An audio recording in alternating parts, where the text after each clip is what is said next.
The hope that I have in filmmaking is really about the relationships, not so much the I need to have this many clients or I need to create videos with this many views. It's I want to work with these people more and I want to get to know them more, and I just love working on set with these people. And so for me, the hope of a bright future in filmmaking is more a bright future with people that I love working with.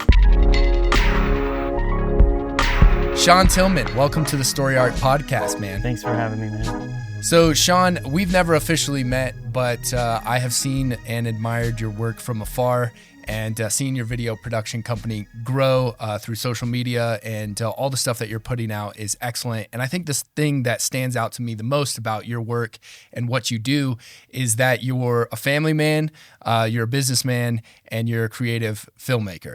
And all those sort of three triads coming together to create you, Shaughn Tillman. And I think you have a unique personality and who you are. And I don't think you like to sugarcoat anything, but you're just very transparent, very honest. And you may say that may get you into trouble, but some people think that's a little refreshing too at times, where it just gets straight to the point, right? Yeah. But you're a kind, a nice guy, it seems like. And so I just wanted to talk about what it takes to create, to run a video production company, but also balance life and family and the creative pursuit, like the heart and the drive and the motive to go out and create something, but also provide for your family and to do something, maybe leave a legacy or whatever that is. So I wanted to chat with you about that. So thanks again for coming on. Yeah, man. dude, I'm stoked to be here. It's an honor that anyone would hopefully get any sort of information that's useful out of me in this combo, but yeah, I'll give it my best shot, man. Yeah, we'll get some great stuff. So tell me first how you started your company in terms of like what year was it and what drew you to start a film company to begin with? Yeah, okay, so going way back to the beginning, it seems like it's like forever ago. I got started pretty young in the field of video production, if you want to call it that. But basically, I was raised by two loving parents. We'll call them my hippie parents. They both got art degrees in college. My dad was a creative director at an agency in Louisville, Kentucky, and my mom owned an art studio and taught just like different mediums of art. So both artist parents. So they raised me a little differently. I feel like when they didn't force me to go to college and get a specific degree where I needed to make a certain amount of money. They really instilled this thing inside of me early on that was find what you love to do and then find out how to make money at that. And that's something that I took with me from the very beginning. And so when I was kind of, a teenager figuring out, okay, like, what do I like? What are things that I like to do as hobbies? I skateboarded, I played music, and I, obviously having artistic parents, I did a lot of art and stuff like that. So, so growing up, I tried to figure out what was the thing that I wanted to pursue, and it was either going to be music or filmmaking. And I didn't really think filmmaking was a thing that I could pursue at that time in my life. It was like I made skate videos. I had a Mac growing up, so I was tinkering with iMovie and doing little bitty video projects with my friends and stuff, just because I had a Mac at my disposal with my dad being a creative director. So yeah, I was just doing that stuff for fun, thinking that I'd probably go into like music. Excuse me. And then I realized once I kind of dug into the research on like, it's not just feature films in this industry. I was a teenager, so I was pretty green. I didn't know a lot about it, but yeah, I realized, okay, you can actually. I loved the originality to being able to create with video and do just an infinite amount of stuff with possibilities.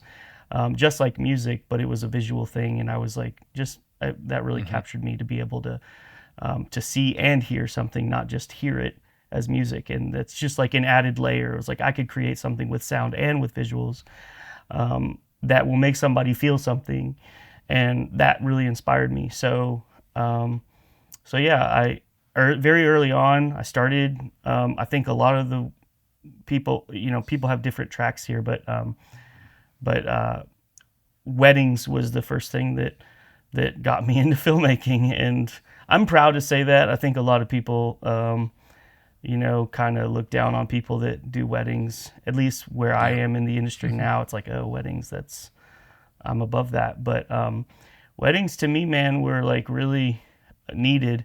They taught me a lot about quickly setting your shots up, about just being ready. And I feel like that's something, as you get like higher and higher in the ladder of filmmaking, it takes more and more time because things are more complicated, and so just having something to where you can quickly know your camera, know filmmaking in a general sense, how everything works. Having weddings as my background, I think, really helped me. It helped me elevate quicker on the curve of when I stopped doing weddings, because I went into the commercial world or the doc world, and a lot of people, I was getting reactions about, how quickly I was able to work. And it's like some people that don't have the weddings background, they're just a little slower. I don't want to say that for everybody, but it just felt like that was the case, where I was able to get stuff. They're more methodical and systematic with the approach, which is definitely good, but you're used to that run and gun, get the shot, move on, and that can also be helpful on a bigger set. And I wouldn't say that I was like I wouldn't call it run and gun. I mean, I definitely learned the run and gun from weddings, but I still thought it allowed me to think quickly.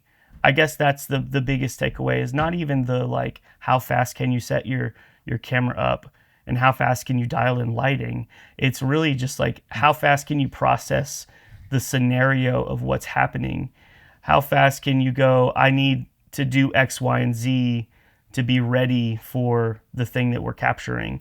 And that, I think, was the thing that really, so I'm thinking really quickly on set, and I'm always, that's like something that's never changed. It's just like, if there's problems coming up, it's just like, I'm trying to think of solutions as quickly as possible, which is saving us time, getting us, more footage out of the day, or making us, just have the day and have everything we need. So, yeah. So anyways, that was my childhood. Grew up doing fun videos, skate videos and stuff like that, and then just transitioned into weddings. I did that for a long time, maybe 7 or 8 years, and kind of grew to a level that was pretty nice. I mostly did like exotic travel weddings or adventure elopements. That was sort of our specialty, but loved doing weddings, had a blast at it. I taught my wife how to shoot with me, so we were a husband and wife team back then, and we got to travel to some really cool places and shoot some cool weddings and tell some unique stories.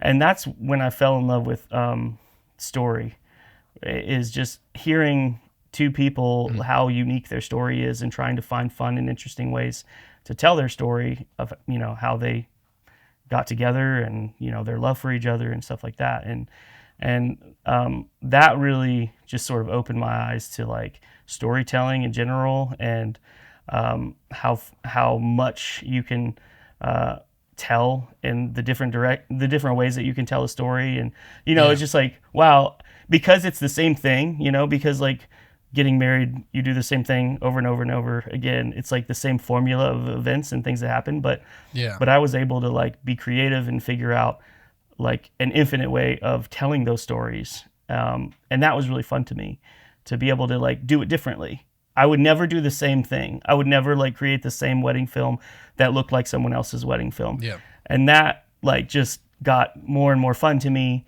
And yeah, and then when I got out of weddings, it just grew from there. Like the love for story just grew from there.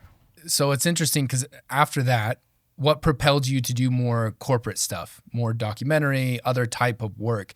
I definitely recognize like the same thing with weddings because I've shot several weddings, and you're always trying to find something unique. And actually, sometimes when I revisit other amazing filmmakers that are doing weddings, and we always now when you're in like the corporate space or maybe you're writing a a narrative film or something, you look at weddings as the low piece of the totem pole of content. And but some people out there are making some beautiful stories with these wedding films. So I'm glad you underscored that it really doesn't matter what, I guess, type of content you're creating, as long as you're putting story in the forefront, it becomes a lot of fun. It's very creative. But then what propelled you to more of the corporate space? Like, was it financially or the interest in it, just getting tired of weddings? What was it for you? So when I got out of weddings, it was sort of like it was not a decision that I made where I was like, oh, I'm burnt out on weddings, I'm going to stop.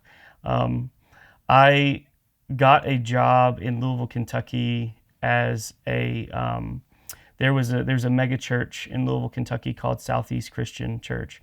And it's like 60,000 people. They're really, really big.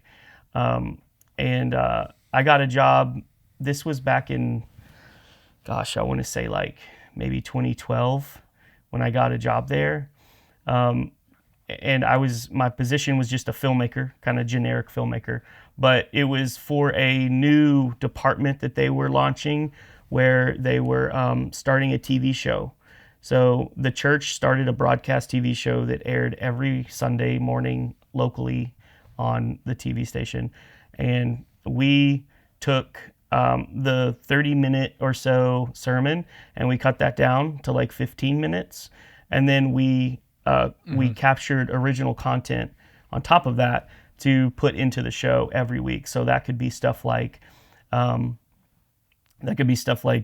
partner that has a story, some sort of other organization, or testimonies, just anything and everything. It allowed us to create a lot of original content and just sort of package this 30-minute long TV show. And so I got a job doing that. Just because I think at that time we wanted to start a family, a little bit less travel. It was just like something to settle down. I still planned on doing weddings, but not like full time.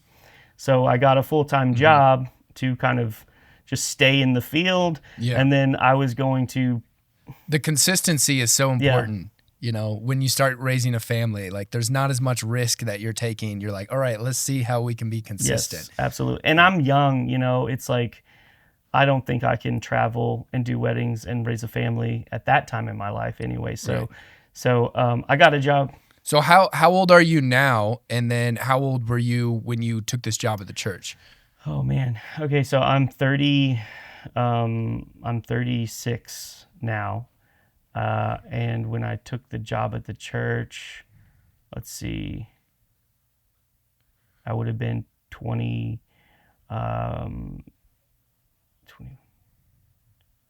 maybe like 23, 22 or 23. Yeah, like something pretty young.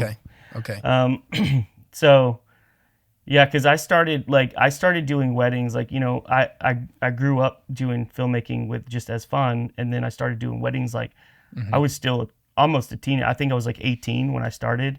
So 18 to like, mid 20s was when I did the bulk of my wedding stuff. But I got a job at the church around 22, 23, and worked there for 4 or 5 years. And then started to hit a ceiling there. As you're working at a church, so there's not a lot of money in it. And as my family's growing, so basically what happened was I took this full-time job at a church, and it was great. It allowed me to, work with people consistently for the first time. Before that I was just doing weddings on my own. So now I have a team of people. I'm learning how to work with people for the first time on a longer basis. Yeah. I've never really done a whole lot of documentary work or commercial-esque work. This is a church, so it's not profit, but there's a lot of new things that I'm doing for the first time. And they hired me just based on my weddings. They were just like, we love your weddings. They're super, artistic and unique. So we want. And you can apply that to our ministry and do just fine. So they hired me based off of my weddings. And then I helped grow this new TV show. And there was just three of us. It was a producer, me, and a lead editor. It was just three of us. And, we got to be like this cool little unit, and we did a lot of fun stuff, and I learned a ton in not only the nonprofit space, but also just like working with people for the first time. So let me ask, like you mentioned hitting a ceiling. Do you feel like that's a good, a jumping off point is like when you hit the next ceiling in the next stage of your life, that is a good time to begin to question, what should I do next? Like, what's the next level here? Was that it for you? And is that like a good litmus test for, I guess, branching off into maybe doing your own thing? When I hit a ceiling at the church, you're not getting paid a whole lot of money. You've got a growing family, and I'm having to do more freelance work as my family's growing, and you need more and more income. I'm having to take on more freelance work when I have a full-time job. And so it can really quickly get to a point where you're working 60, 70, 80 hours a week because you've got your full-time job, and then you're working nights and weekends doing your freelance stuff. And I think a lot of people in this industry do that. They find jobs, and then obviously it's a side hustle that you can still do, but you got to be really careful to not burn out yourself or just kind of screw over your family, because that will definitely happen depending on your personality. So it was a good thing that I it wasn't fun in the moment to go, I got to figure something out. I got to figure out how do I work less, but make more money? How can I do that? And that's really what it came down to, having sort of two separate jobs, freelance and a job at the church. I ended up taking the plunge to go full-time freelance at that time. So I left the church and went full-time freelance as a DP/camera op. I had made some connections, just building my career in the sort of, we'll call it the pseudo doc space, but nonprofit, a lot of nonprofit work tends to be more doc focused and story focused. So I was growing a skill set there that I didn't even know at the time. I love story to begin with, so it was like it's something that I gravitated to, but being able to have the opportunity over and over and over to tell actual stories of people or things and not have an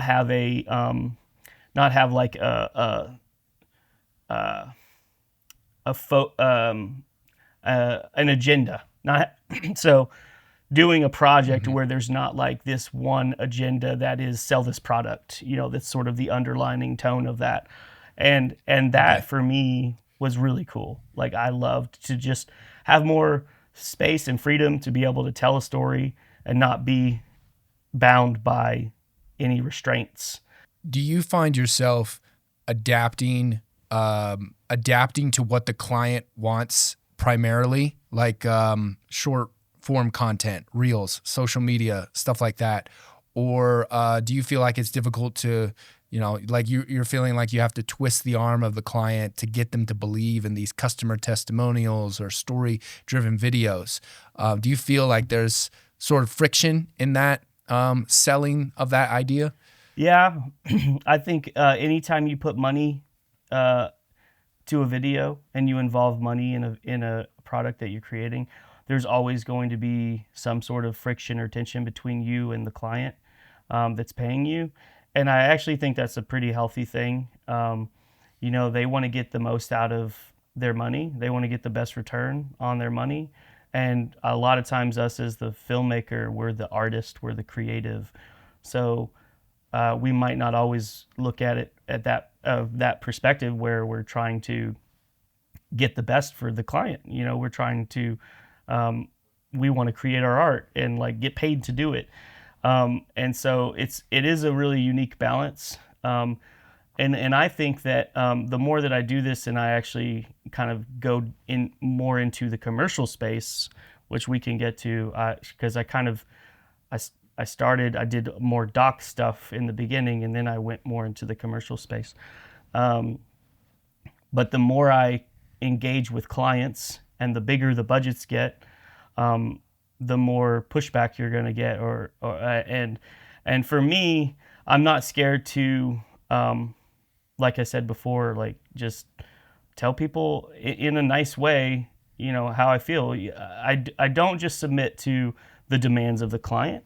I really try to look at it from, I'm the expert here. They have an idea. I have the execution of that idea. So it's really is important for me to educate the client on the process, on what's doable, what's not doable, to get the best return, to check that goal that they have, because you can't just say, well, I don't want to do that because I want to do this because this will be a cooler video, or this will be, more people will like this video. Like, you really have to look at it from, what are the goals of the client? Why are you creating the piece of content that you're creating, or pieces of content that you're creating? And how are you going to do that? They're paying you to do a specific thing, and to get the best return for them, you need to sort of like find that healthy medium, because they don't know always, most of the time, actually, they don't know what they want. They think they know what they want, but it is on you as the expert to educate them on what they need instead of what they want. Yeah. And so there's all. Do you feel? Go ahead. Well, I was going to ask, do you feel like in this last year, I've heard this a lot from other people, and I know we're in 2025 now, but do you feel like in this last year that business has kind of maybe flatlined or just gotten really competitive? Or how have you kind of stayed in front of the pack with that? Are you getting a lot of organic leads, or leads through ads or SEO, like Google stuff? How do you generate new clients or keep the ones that you have? Yeah, so I actually haven't, I feel like a lot of people have said 2024 or 2023 and 24 have been tough years. I know that it's, especially in the features in the indie world, like, with the strikes, and then no one really got back after this. It's just, things haven't been the same.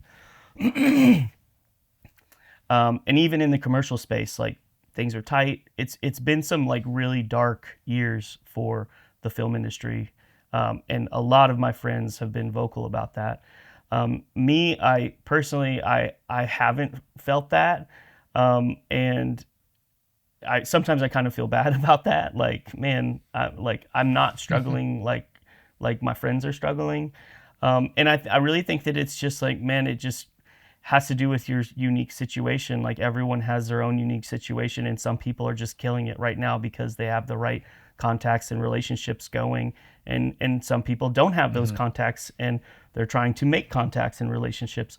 But this field is so relational, and I wish it wasn't so relational, because a lot of times it tires me out, like to feel like, gosh, I have to like go grab coffee with this person because there's potential, right? I might be able to get a job from this person if I just like, that's a new person that I have to be a friend with.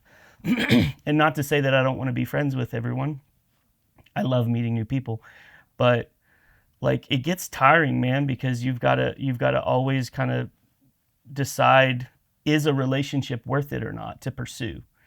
And to be put in that situation where it's like, man, that feels really disgusting to me, honestly. Like where it's like my headspace is, someone's messaging me on Instagram about connecting with me, and the fact that I would think for a second to be like, is this worth it for me to like take time to invest in a relationship with this person?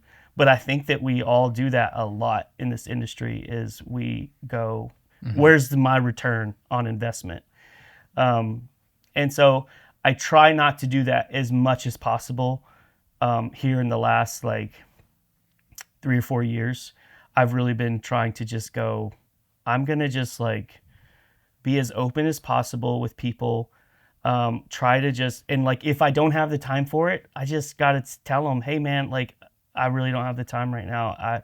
I wish that we could connect, but I just can't right now put a priority on that. Because at the end of the day, my family comes first. And for a long season, I would put people that I don't know over my family. I would say, kids, I got to go on another coffee meeting when I haven't seen them for, days, because I've been stuck in the editing cave getting a deadline done just to be able to finish just in time to be able to go meet somebody for coffee. And so like I'm spending my first hours of, having a project finished to go meet someone else and not spend time with my family. So, there's a point where you've got to prioritize your needs, and some people don't have families, and that's great. Those people can go meet as many people as they want. But yeah, for me, that's always been a big struggle, is the investment of where do I invest my time. So some people are just starting out and they're growing in the technicality of filmmaking. Do that, right? But then there's other people that they have their company and they're just looking, or maybe they're working for a church or a corporate organization, and they're just looking to get into something that is going to, they've hit the ceiling. I like how you use that phrase. And I think that's the tricky part, is when you have a few kids, you're it's a family, you're trying to balance that, but you want it to be as calculated a risk as possible, but you need something to keep you growing. And we talked about having just like not a completely laid back mentality, but just having a gracious, kind mentality when you're on set. But what about like before you get on set, interacting with clients? Like, one, who are you interacting with mainly? Is it the head of the department of marketing, or who is it specifically, or is it an agency or something like that? And then do you take that same mindset? I'm sure you do, but who are you interacting with to get the business? Yeah, so it all of it and more. I will say yes to that question. The answer is yes. I do whatever it takes, to get the business. I like I said it before,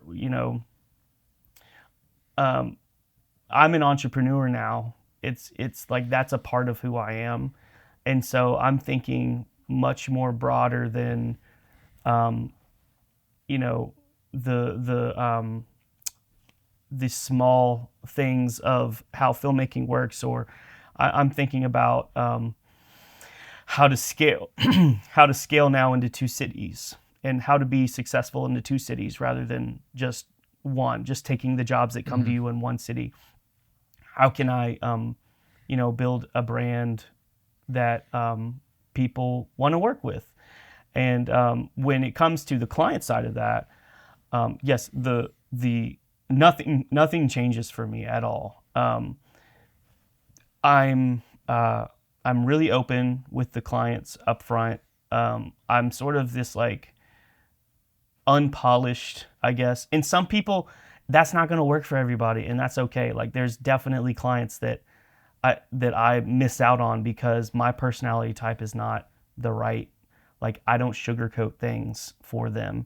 But at the same time, I'm like, I really am like, I really want to, I want them to win. I want them to succeed. If they're bringing me on to something, then like now we're a team. And so the first thing the first thing is that like if you have the opportunity to be able to turn down work because they're not the right fit, like good for you. You've really done something right. Because not everyone can do that. Like people have to feel like they have to take every job that comes, no matter what. And I feel like we get stuck in this rhythm of I've got to take this. I've got to take this. What if it dries up? What if it dries up next month? You know, you never know. And we can talk about that a little bit later. But like the mental struggle of not knowing if you're going to be able to provide for your family in a couple months or next month or whatever is really hard. And then when you've got to like have those feelings and also pair them with going out and finding work, but then also at the same time have the like connect the triangle of like, is this client the right fit for me? You're going to put yourself in some really bad positions. And I've done that several times where it's like, I took a job because I needed the work, but I knew that there were red flags and I knew that the client was not going to treat me well. But I did it anyway because I've got a family to feed, and like, what are you gonna do, right? Yeah. And so, so at the end of the day, the way that I hopefully keep getting business is just being honest with those people and setting expectations up front with clients. Hey, this is what the process looks like when you work with my production company. I'll take you through start to finish. Here's who we are. Here's how we like to work. By the way, we love transparency from both ends. We will be transparent with you, and we would hope that you would be transparent with us. And so that we can have healthy conversations, even if there's tension in that, to get the goal and the outcome that we want. And for the most part, that's worked really well for me to set that up from the beginning and say, hey, like, I'm looking for you to be transparent with me. And also, by the way, I'm going to be transparent with you, but just so you know, that's because I care about the outcome of this. And like, I wear my heart on, like, I'm wanting you to know that I'm passionate about this project that we're going to be doing together. And so you're going to see that. And there's some jobs that you know, we all have to take that we're not passionate about, and that's okay. But for the most part, like, it goes back to that kindness is like, if we're taking a job, like, just do your best and like try your best and be kind about it and like that whole process and it's not the end of the world if it doesn't hit the mark that you want, and like be kind to yourself afterwards. Because at the end of the day, and I've learned this over, you know, so many family things going wrong in my life, because I have gotten it wrong so many times when it comes to being an entrepreneur, being in the film industry, and trying to lead my family. I'm the first person that will tell you that like I have failed so many times, and I'm still failing so many times. I'm still navigating how to get it right. But I am learning a little bit from my mistakes. And one of those things that I've learned is like all of this that we do, all of the amount of energy, man, we put so much energy into our creative work that it doesn't, none of that matters if you're not being a good husband or a good father. And so that's, you know, like you could get an injury tomorrow. I could go blind and you know, and your whole visual work and I'm gone. And then what do I gone. have? I have nothing but my family. Like that's all I have. I'll need to switch careers. Those are good questions to ask. Yeah. So you mentioned the mental side of things. I think this is a good part to segue into that is, what do you feel like is the biggest struggle that Shaughn deals with mentally? The emotion of it. Yeah. Well, I'm a pretty emotional guy, so Drew. So I feel a lot. I feel a lot of things, but and that works out well for me, because we are in a very emotional field where we're telling emotional stories, and like to be able to like dial in on that, I think is a great skill to have. But yeah, when it comes to 2025 and the work that we're doing and how our mental, like there's so many things that we could talk about, but I'll say probably the biggest thing for me is this constant balance of loving what you do so much that you literally can't do anything else. Like, and not, let me preface this with, there's a lot of people that don't have the perspective or feelings that I would have about what I'm about to say, because I know a lot of my friends are literally getting out of the industry. Like they're going, this is too much. Like this is not worth it anymore. I'm gonna just find another job. I can do this career and make just as much money, and that's what I'm gonna do. And for me to hear that, it's sad because like I can't imagine doing anything else. I really can't. Like I would be so sad and depressed if I had to not do filmmaking as a career. And so I know there's people that are in that boat where they feel the same way. They feel like there's nothing else that they can do other than filmmaking. And there's people that maybe treat it more like a job, and they're going, wow, conditions in this field have gotten really bad. I need to find something else to do. And that's okay for them. But for me, I'm in that camp of there's nothing else for me. I can't do anything else. I only know this. I'm only good at this. So I got to like go all in here on the filmmaking. So having that perspective where it's like, I have to figure out how to make this work, even though it's in a high pressure situation. There's, the economy is up and down and mostly down. So knowing that, I think the biggest struggle for me is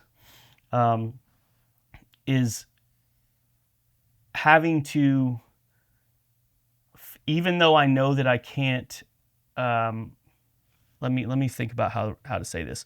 What I'm trying to say is, like, I feel like there's nothing that I can do other than filmmaking, but that doesn't mean that it's so bad sometimes that I'm like, I can't keep doing this. Like I have both of those feelings, and they contradict each other.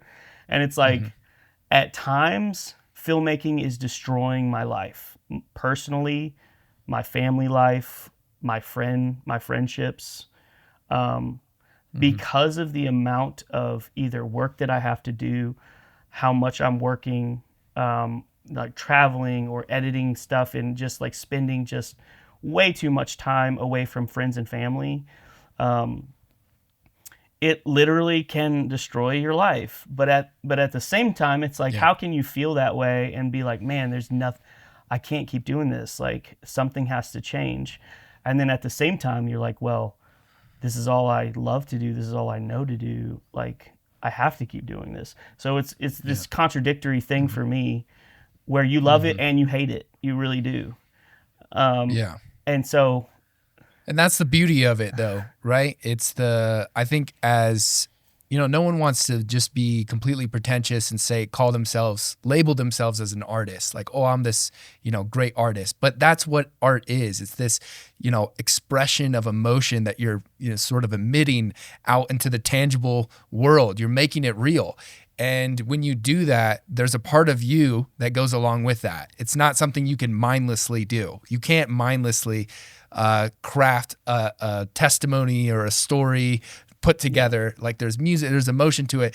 So there's that, and there's your business, and then there's your family, and all these priorities just trying to orient themselves in harmony. And it's the harmony as like a conductor. You're trying to make it work. And that's the hardest part. But I think the encouragement maybe for people listening is that you're in the trenches. It's not like you're better than someone else, but just recognize if you endeavor to do this, you lead with creativity. You're probably an artist first, and an entrepreneur or a businessman second. So just hang in there, keep your art as a priority, keep your relationships top priority. Those are important, because like you said, if something happened, then everything doesn't make any sense. Relationships, put your art there, and then, just work hard at being a better orderly person, business person, understanding relationships and all of that in terms of leading a team and all of that. But I think all of that stuff is so good. I'd like to kind of like wrap this conversation up with this last sort of topic of conversation. And that is, we talked a lot about the challenges, the opposing forces, but what about the future in terms of hope? We could talk about what your company's going to be doing, but I want to mainly focus on generally, like, what is your sense of hope for the industry, and not really Hollywood and narrative filmmaking, but more in those smaller boutique video production companies that you and I run, where you got a small team of people, you're hiring some contractors, or maybe you're a solo videographer, something like that. What's the hope? What would you challenge or encourage like other artists and creatives that are listening to something like this? What do you think is the hope for them in 2025? The hope that I have in filmmaking is really about the relationships that I have in filmmaking. That's the thing that always keeps me moving forward. It's not so much the clients. It's not so much I need to have this many clients, or I need to create videos with this many views. It's, I want to work with these people more, and I want to get to know them more. And I just love working on set with these people. And so for me, the hope of a bright future in filmmaking is more a bright future with people that I love working with. And there are so many people out there that that no one knows. I mean, I just literally in Denver, and literally, I spent 3 days with that dude, and like coming away from that, we felt like best friends. It was like, how have we not worked together, before? And it's like one of those things that is the thing that gives me a little hope at the end of those sort of projects, where it's like I come away filled up, but not because the story that we were telling was some inspirational story or anything. It's because like I connected with that dude, and we felt like a real connection, and I know that I'm going to work with him again, and that's for me what it's all about. So it's more about the people, less about the clients. Yeah. And man, I'm just excited for 2025 to meet new people, to work with new people, to keep working with the homies that I already have in my corner. Because when you have the right set of people on the right project, special things can happen. And that's what will explode you into success. But it's because of the people. It's not because of you, or it's not because of me. It's because of us, and how we together can create the thing that I couldn't have made on my own, or you couldn't have made on your own. And that is, to me, what is just like so cool about this industry, to be able to make the best thing that you can make, but it's because of the people that you brought on, and the way that they collaborate together in the moment.